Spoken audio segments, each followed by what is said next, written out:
नमस्कार। आज हम बात कर रहे हैं छत्तीसगढ़ से आई एक जमीन से जुड़ी काफी जरूरी खबर पर। हाँ, वहाँ राज्य सरकार ने कृषि भूमि की रजिस्ट्री को लेकर एक नया नियम लागू किया है। जी बिल्कुल। और जो मुख्य बात है वो ये कि अब राज्य में 0.05 एकड़ से कम की जो खेती की जमीन है उसकी रजिस्ट्री, मतलब सरकारी खरीद फरोख्त का जो रजिस्ट्रेशन होता है वो नहीं हो पाएगा। हाँ, ये रोक लगा दी गई है। ये जानकारी हमें मिली है सरकार के हालिया आदेश से, और जो छत्तीसगढ़ भू राजस्व संहिता में एक संशोधन का प्रस्ताव है 2025 के विधेयक में, उससे भी ये बात सामने आई है। सही। तो आज हम इसी पर थोड़ी बात करेंगे, समझने की कोशिश करेंगे कि भाई ये नियम आखिर है क्या, क्यों लाया गया और इसके क्या असर हो सकते हैं आगे चलकर। बिल्कुल, इस पर बात करना जरूरी है। तो पहले नियम को ही थोड़ा सा समझ लेते हैं। मतलब अब अगर कोई 0.05 एकड़, जो कि करीब कितना हुआ, लगभग 2100-2200 स्क्वायर फीट। हाँ, लगभग 2178 वर्ग फीट के आसपास। हाँ, तो इससे कम की अगर कृषि भूमि है तो उसकी रजिस्ट्री नहीं होगी। नहीं हो पाएगी। तो इसका सीधा मतलब तो ये हुआ कि जो एक चलन सा बन गया था, खासकर शहरों के आसपास, के बड़ी कृषि भूमि को छोटे छोटे टुकड़ों में काटकर बेचा जा रहा था, प्लॉटिंग जिसे कहते हैं। हाँ, प्लॉटिंग। बिल्कुल। उस पर अब रोक लग जाएगी एक तरह से। हाँ, प्रभावी रूप से उस पर अंकुश लगेगा।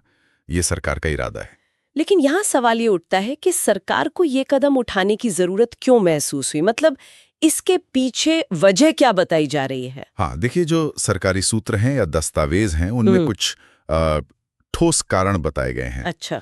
सबसे पहला और शायद सबसे अहम कारण है कि खेती लायक जो जमीन है उसका गलत इस्तेमाल रोकना। अच्छा, मतलब गैर कृषि कामों के लिए। हाँ, बिल्कुल। ये देखा जा रहा था कि खेती की जमीन जो उपजाऊ है उसको छोटे छोटे टुकड़ों में बांटकर फिर किसी और काम में इस्तेमाल किया जा रहा था। इससे खेती की जमीन कम हो रही थी।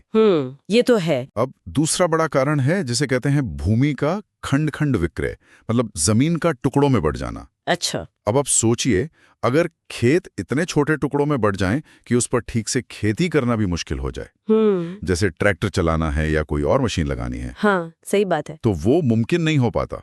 इससे जमीन की जो उत्पादकता है वो घटती है, खेती फायदेमंद नहीं रहती। और शायद विवाद भी बढ़ते होंगे। बिल्कुल। वो तीसरा अहम पहलू है भूमि विवाद।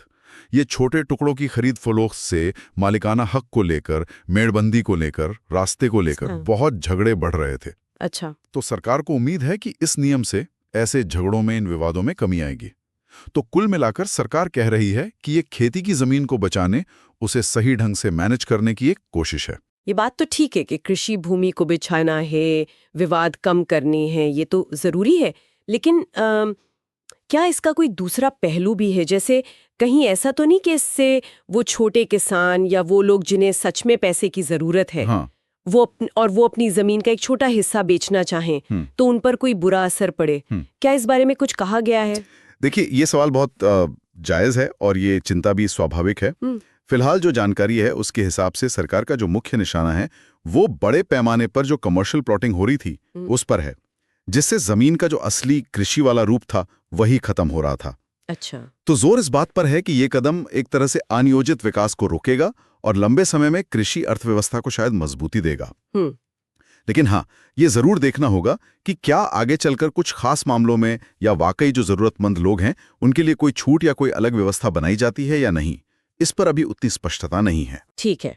तो मतलब अगर हम सारी बातचीत को समेटें तो मोटी बात यह है कि छत्तीसगढ़ में अब खेती की जमीन की रजिस्ट्री करानी है तो कम से कम 0.05 एकड़ का टुकड़ा होना जरूरी है। हाँ, ये न्यूनतम सीमा तय हो गई है। इसका फौरी असर तो उन लोगों पर पड़ेगा जो छोटे एग्रीकल्चरल प्लॉट्स में इन्वेस्ट करते थे या जिन्हें छोटे टुकड़े बेचने की जरूरत पड़ती थी। हाँ, उन पर असर दिखेगा। लेकिन जैसा आप कह रहे हैं और जैसा शायद सरकारी मंशा भी लग रही है, इसे सिर्फ एक नियम की तरह नहीं बल्कि एक बड़े भूमि सुधार या कृषि को बचाने की रणनीति के तौर पर देखा जाना चाहिए। बिल्कुल।